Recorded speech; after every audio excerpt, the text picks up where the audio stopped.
وبركاته daawadayaal waxaad ku soo dhawaataan wararka galabnimo ee la meediya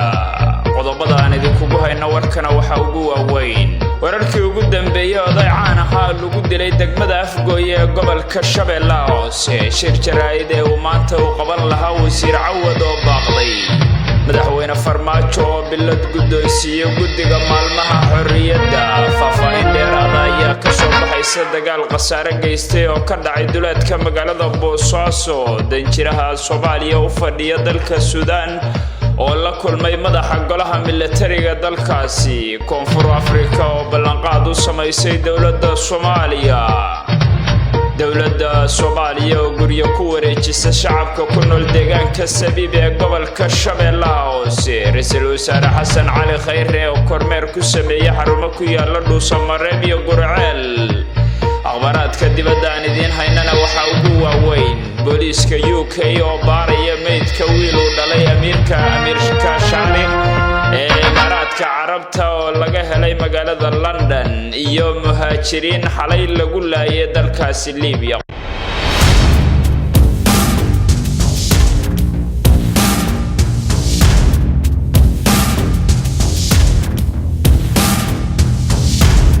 isku soo noqod habboon saaxiibayaal kooxaha hubaysan ayaa xalay degmada Afgooye ee gobolka Shabeellaha Hoose ku dilay nin la sheegay inuu ahaa oday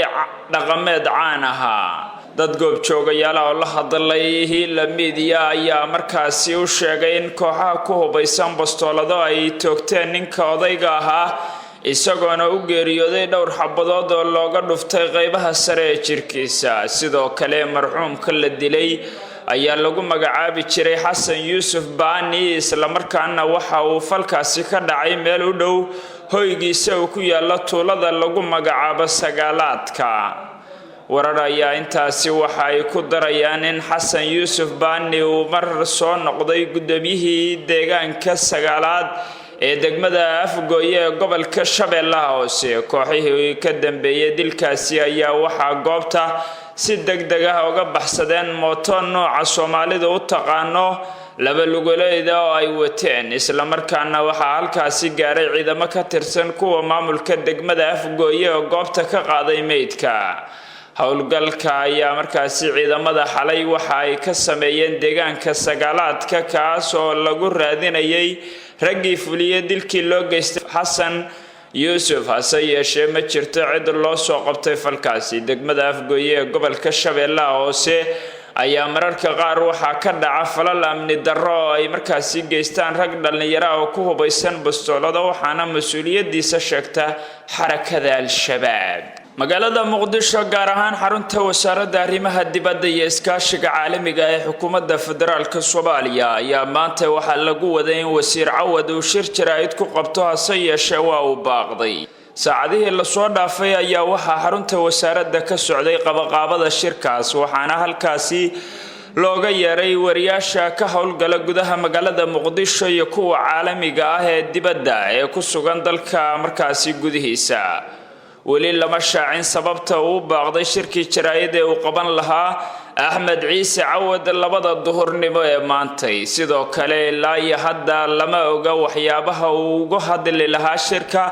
wasiirka arrimaha dibadda iyo iskaashiga caalamiga ee xukuumadda federaalka Soomaaliya Axmed Ciise Cawad madaxweynaha jamhuuriyadda federaalka Soomaaliya mudane Maxamed Cabdullaahi Farmaajo ayaa maanta madaxtooyada ku abaalmarin ku guddoonsiiyay guddiga qabanqaabada maalmaha xorriyadda isla markaana uga mahad celiyay shaqada hufan ee ay qabteen madaxweyne Farmaajo ayaa guddiga ku bogaadiyay abaabulkii xoogganaa ee ay sameeyeen wuxuuna ku ammaanay dadaalka ay muujiyeen iyo sida ay mas'uuliyadda isaga saareen qabanqaabada iyo maamuuska maalmaha xorriyadda qaranka madaxweynaha ayaa sheegay in maalmaha xorriyaddu ay yihiin astaan qaran oo mudan in la weyneeyo si loo markaasi xoojiyo wadajirka bulshada ubadka Soomaaliyeedna loogu barbaariyo wadaniyada iyo daljacayl madaxweyne Farmaajo ayaa guddiga ku booriyay inay dadajiyaan qorshaha xuska maalmaha xorriyadda ee sanadka soo socda maadaama ay ku beegan tahay 60 guuradii markii ay Soomaaliya xornimada ka qaadatay gumaystaha madaxweynaha ayaa xubnaha guddiga qabanqaabada maalmaha xorriyadda iyo dhammaan shacabka Soomaaliyeed uga mahad celiyay sida wanaagsan ee ay markaasi dal iyo dibadba uga qayb qaateen xuska maalinta xorriyadda. wararka laga helayo duleedka magaalada Boosaaso ee xarunta gobolka Bari ayaa waxa ay sheegayaan in halkaasi uu ka dhacay dagaal geystay khasaare isugu jira dhimasho iyo dhaawac. dagaalkan ayaa waxa uu dhaxeeyay ciidamada amniga Puntland iyo kuwa ilaalada oo ah markaasi dad wax tahriibiye oo ku sugan duleedka Boosaaso isla markaana dagaalka la isku adeegsado hubka noocyadiisa kala duwan sida dad goob joogayaal ay xaqiijiyeen. warar ayaa sheegaya in dagaalka ay ku geeriyoodeen 2 qof oo labada dhinac ah halka sidoo kalena ay ku dhaawacmeen 5 ruux waxaana dagaalku uu yimid kadib markii ciidamada amniga Puntland ay weerar ku qaadeen saldhig kooxaha dadka tahriibiye ay ku lahaayeen deegaanka Mareero oo 10 kiiloomitir u jira Boosaaso. sidoo kale waxaa la tilmaamay in ciidanka amniga dowlad goboleedka Puntland gacanta ay ku dhigeen xubno ka tirsan kooxaha dadka ka tahriibiye deegaanada Puntland isla markaana ay horay u soo wateen. deegaanada Puntland ayaa waxaa ku sugan kooxo yar oo markaasi dadka ka tahriibiye waxaana maamulka Puntland horay ay u shaaciyeen in deegaanadiisa ay ka mamnuuci doonaan dadkaasi. madaxa golaha militariga ee markaasi haya talada dalka Suudaan General Cabdifataax Al-Burhaan waxa uu shalay xafiiskiisa ku yaala qasriga madaxtooyada ku qaabilay danjiraha Soomaaliya u jooga dalkaasi Ambassador Cabdirasaaq Axmed Sheekh Maxamuud oo ay u dhamaatay xil hawleedkiisii danjiranimo ee uu joogay dalkaasi. danjiraha oo kulankaasi kadib soo saaray war-saxaafadeed waxa uu kaga hadlay kulankii uu la yeeshay General Cabdifataax Al-Burhaan oo uu kaga mahad celiyay taageeridda ay dowladda iyo shacabka Suudaan siiyaan dalka Soomaaliya iyo xiriirka qotada dheer ee markaasi u dhaxeeya labada dal ee walaalaha ah. danjiraha waxa uu xaqiijiyay in dowladda Soomaaliya taageersan tahay markaasi deganaanshiyaha Suudaan isagoo xusay in xiriirka labada wadan uu yahay sidii isbahaysi oo kale. wasiirka arrimaha dibadda iyo iskaashiga caalamiga ee dowladda federaalka Soomaaliya Axmed Ciise Cawad ayaa hadalkaasi sheegay kadib markii uu dhigiisa dalka Koonfur Afrika Naleda Pandor uu isbuucii hore kula kulmay caasimadda dalka Shiinaha ee Beijing. wasiirka waxa uu tilmaamay inay ka wada hadleen sidii loo xoojin lahaa xiriirka saaxiibtinimo ee u dhaxeeya labada wadan isla markaana ay isku afgarteen ajandayaashii ay ka wada xaajo lahaayeen. sidoo kale wasiir Cawad waxa uu carabka ku dhuftay in dowladda Koonfur Afrika ballan qaaday taageero markaasi ka geysan doonto dhismaha qaar ka mid ah hay'adaha dowladda federaalka Soomaaliya